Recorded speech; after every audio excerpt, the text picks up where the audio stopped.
For the most part, I really, really, really enjoyed the first episode of The Bad Batch.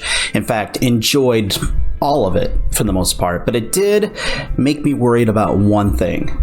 And really one thing only, and that's that we're getting back to a time like there was before Disney purchased Star Wars, where there were levels of canon.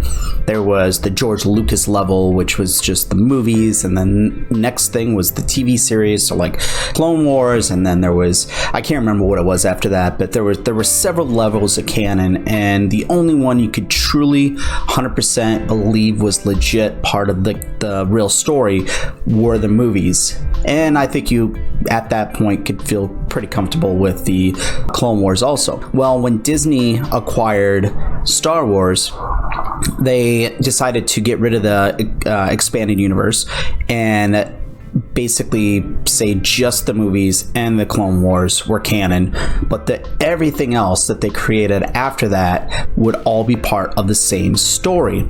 Well, we've already seen twice so far in, well, the Clone Wars and then now in Bad Batch, where they've taken, a book and a comic and things that happened during those and basically retcon them. So in season 7 of the Clone Wars, the Siege of Mandalore, Ahsoka's story ends up being different than what it was in her novel, which I have the novel back there.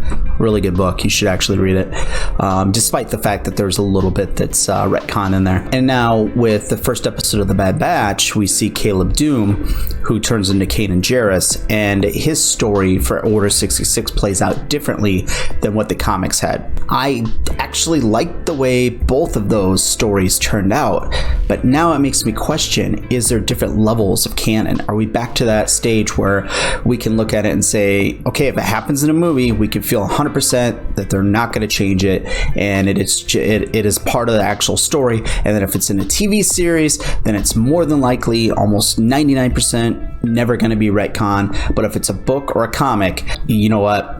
Who knows? Maybe none of that happened. Maybe all of it happened. But you can never feel comfortable that it's actually part of the same storyline as what's happening in the movies and the TV shows. And right now, and I'm a canon junkie. I want to absorb. I want to take in everything that happens within the story. And so I don't read or look at anything that isn't part of that story. I want to know everything that's going on. So I don't really feel as optimistic or as motivated to read the comics and the books now because of this, and it's just a small gripe. There is so much coming out with Star Wars, with the movies and the TV shows, that we don't necessarily need books, we don't need comics to be able to get a full story. So it's not the biggest thing for me, but at the same time it does worry me just a little bit. Now there's also the possibility, because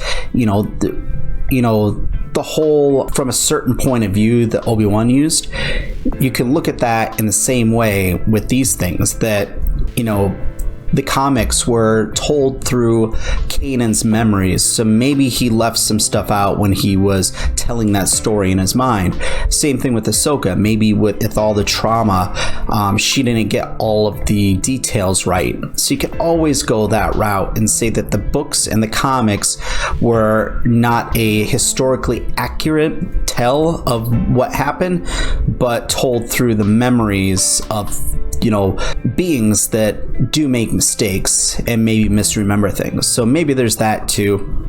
But anyways, tell me what you think.